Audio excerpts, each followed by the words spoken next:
What would you do if someone you loved walked out of your door one evening and simply never came back? What if the last thing you said to them was ordinary, no goodbye, no hug, just an ordinary Tuesday night?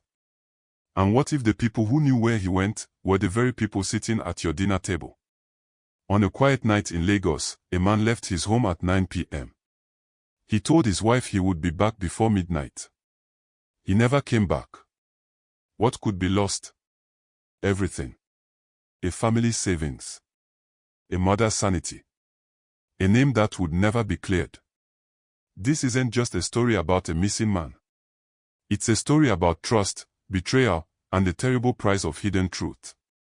Before everything changed, there was Daniel Okafor. A man who worked hard, loved his family, and believed, truly believed, that no one close to him could ever wish him harm. Welcome to Stories by the King, where every truth demands to be heard. Before we begin, tell me where you're watching from. Drop your city in the comments below. And if stories like this move you, please like and subscribe. It means everything.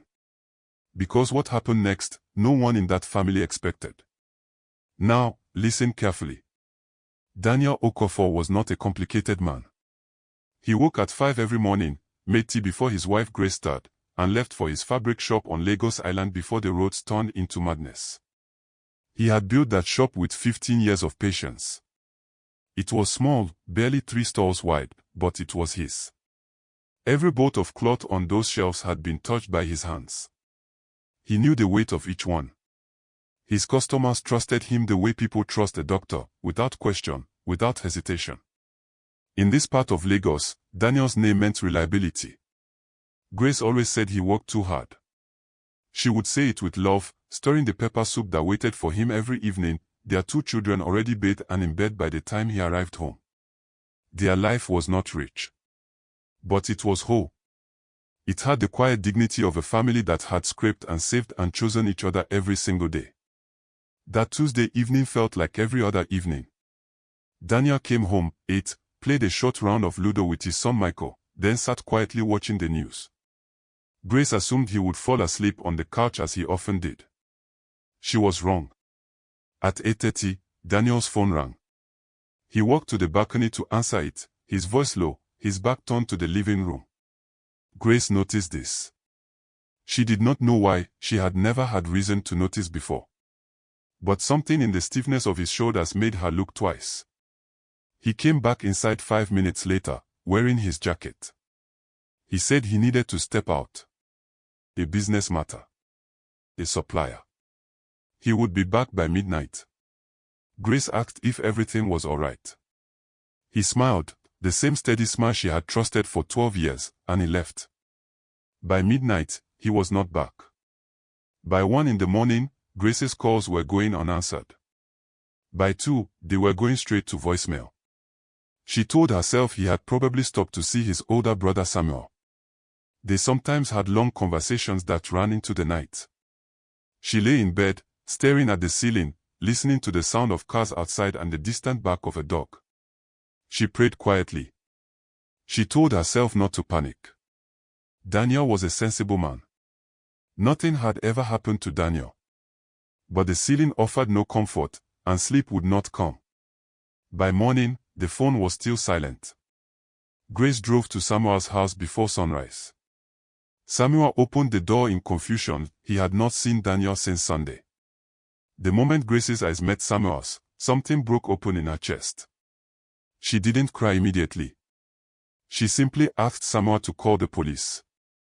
She drove back home slowly, the streets of Lagos waking up around her, hawkers, motorbikes, the roar of the city beginning its ordinary day, while inside her, something extraordinary and terrifying had already begun. Daniel was gone. And nobody, not even his own brother, knew where.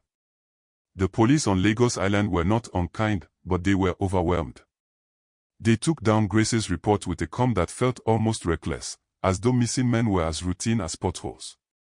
They would make inquiries, they said. They would follow up. Grace thanked them and walked back to her car, and the moment the door closed she finally allowed herself to cry. She cried for exactly 3 minutes. Then she wiped her face, and she began her own investigation. Because Grace Okafor had not raised 2 children and managed a home on a fabric seller's income without learning how to solve problems herself. She started with the phone call. She remembered the time, 8:34. She found Daniel's old call log written in the notebook he kept beside the bed. He was old-fashioned about such things. The number was not saved under any name. She called it from her own phone. It rang twice, then cut off. She called again. This time, it did not ring at all. Dead. She stared at the number. She wrote it down carefully. Then she went to Daniel's shop on Lagos Island and spoke to Victor, his young assistant who opened the store each morning. Victor's face, when she arrived, did something unusual. It fell. Victor knew something. Grace could see it in the way he would not hold her gaze, in the way his hands kept folding and unfolding the same piece of cloth. She sat across from him in the back room and she did not speak. She had learned, over years of managing difficult customers, that silence is a kind of pressure. It works. Victor cracked within 4 minutes. He told Grace that 3 weeks ago, a man had come to the shop. Well-dressed. He had spoken to Daniel privately. After the man left, Daniel had been distracted for days, forgetting orders, arriving late. Victor did not know the man's name. But he remembered one thing clearly: the man had driven a black Mercedes with Abuja plates. Abuja. Grace turned that word over in her mind like a stone. Daniel had no business in Abuja. He had no contacts there that she knew of. She called Samuel again and described the man. Samuel went quiet for a moment that was too long. Then, carefully, too carefully, he said he didn't know anyone like that. Grace thanked him and ended the call. She sat in her car outside the shop for a long time. Samuel was hiding something. She was certain of it now, the way you are certain of rain before it falls, not because you have proof, but because every part of you can feel it coming. Her own brother-in-law. The man who had stood as best man at their wedding. That evening, Grace received a call from an unknown number. The voice was a woman's, quiet, cautious, afraid. She said only this, that Daniel had not gone to meet a supplier that night.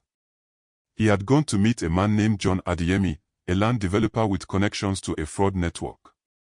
3 months ago, Samuel had introduced Daniel to Adeyemi, told him it was an investment opportunity. The woman said Daniel had discovered, too late, that the investment was a scam. That he was not the only victim. That he had been trying to pull out quietly. And that men like Adeyemi did not let people pull out quietly. Then the call ended. Grace sat in the dark of her kitchen and felt the ground shift beneath everything she had known to be true. Grace did not confront Samuel that night.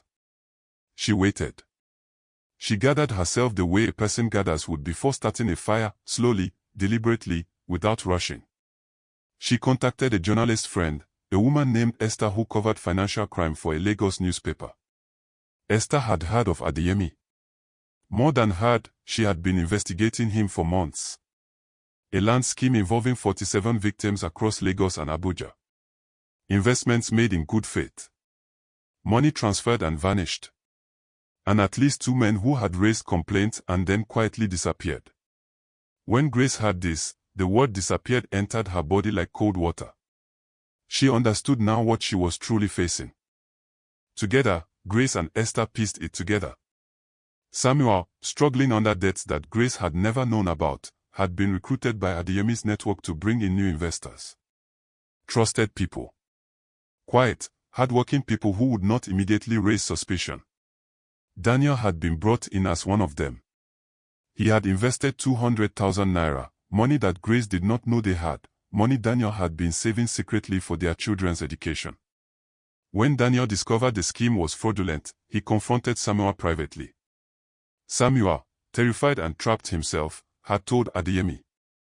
And that had sealed Daniel's fate. The phone call at 8:30 was not from a supplier. It was from Adeyemi's men. The police found Daniel 6 days later. He was alive, barely, but alive, locked in a rented property outside Ikorodu, weakened and frightened but physically intact. Adeyemi's men had held him as a warning, to keep him silent, to prevent him from going to authorities. When Esther's story broke in the newspaper, naming Adeyemi and his network, the sudden exposure became Daniel's protection. Arrest followed quickly. Adeyemi was picked up at a hotel in Abuja. 4 of his associates followed. The police, now very interested, and far more motivated than before, acted with a speed that seemed miraculous compared to their earlier indifference. Samuel was brought in for questioning. He confessed. Not proudly, not with defiance, but with the face of a man who had watched his own reflection break and could not look away from the pieces. He had been desperate. He had made a choice. And that choice had almost killed his brother. At the police station, when Daniel and Samuel were finally in the same room, there were no raised voices. There was only silence. The kind of silence that falls between two people when words have already run out, when the weight of what has been done has crushed language entirely. Daniel looked at his brother for a long time. Then he turned and walked away. Grace brought Daniel home on a Wednesday morning, 9 days after he had left. The children ran to him at the door. He held them for a long time, longer than he normally would, his eyes closed, his face pressed into his daughter's hair. Grace stood watching from the doorway. She did not ask him to explain everything immediately. She did not need to. The explanation had cost them enough already. Later, when the children were in bed and the house was quiet, Daniel sat at the kitchen table and wept. Not from shame. Not from fear. From relief, the deep, exhausting relief of a man who has stared into the worst and found his way back. Grace sat beside him. She did not speak. She simply placed her hand over his, and they remained like that as Lagos moved and breathed outside the window, indifferent and eternal. Daniel went back to his shop 3 weeks later. Victor was waiting. He opened the stall as usual, laid out the bolts of cloth, and let the morning come. It was ordinary. That was the miracle of it, the sheer, quiet miracle of ordinary. But Daniel was not the same man who had left at 9 p.m. that Tuesday. Something in him had shifted, not broken, but deepened. He now understood that trust is the most valuable thing a person holds. And that it can be handed to the wrong person in a single moment of desperation. Samuel was charged and spent 18 months in prison.